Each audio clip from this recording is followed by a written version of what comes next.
তবে আমি কথা দিচ্ছি, ইনশাল্লাহ খোদা আমাকে বারবার বাঁচিয়েছে, এটা ঠিক। এবারও তাই।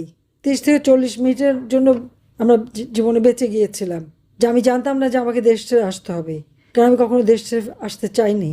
যেখানে আমাকে বাধা দেওয়া সত্ত্বেও, মৃত্যু নিশ্চিত জেনেও আমি দেশে ফিরেছিলাম, সেই 81 সালে, আবার 2007 সালে।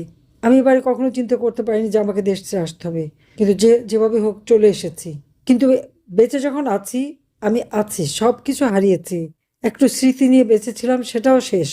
কিন্তু বাংলাদেশের জনগণ আছে, যে জনগণের জন্য আমার বাবা জীবন দিয়ে গেছেন, আমার মা জীবন দিয়ে গেছেন, আমার ভাইয়েরা জীবন দিয়ে গেছেন। আমার জীবন আমি কবুল করেছি আমার দেশের মানুষের জন্য, প্রয়োজনে তাদের জন্য জীবন দেব। কিন্তু তাদের ভাগ্য পরিবর্তন করব, এই দুঃশাসনের হাত থেকে মুক্ত করব, দেশকে আবার আমরা উন্নত সমৃদ্ধ করে মানুষের জীবনে শান্তি নিরাপত্তা আমরা নিশ্চিত করব। এটাই আমাদের প্রতিজ্ঞা।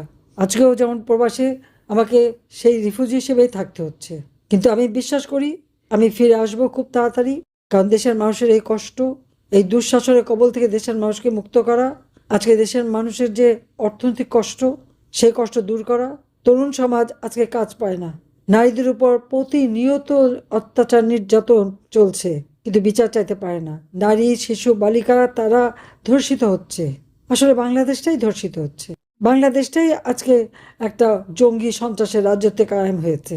কাজে এই দুঃশাসন থেকে দেশকে মুক্ত করা, দেশের মানুষের ভাগ্য পরিবর্তন করে আবার মানুষের জীবনে শান্তি নিরাপত্তা ফিরিয়ে আনা, এটাই আমাদের প্রতিজ্ঞা। আজকের দিনে সেই প্রতিজ্ঞা করেই আমি বিদায় নিচ্ছি। ইনশাল্লাহ দেখা হবে বাংলার মাটিতে। জয় বাংলা, জয় বঙ্গবন্ধু, বাংলাদেশ চিরজীবী হোক। খোদা হাফেজ।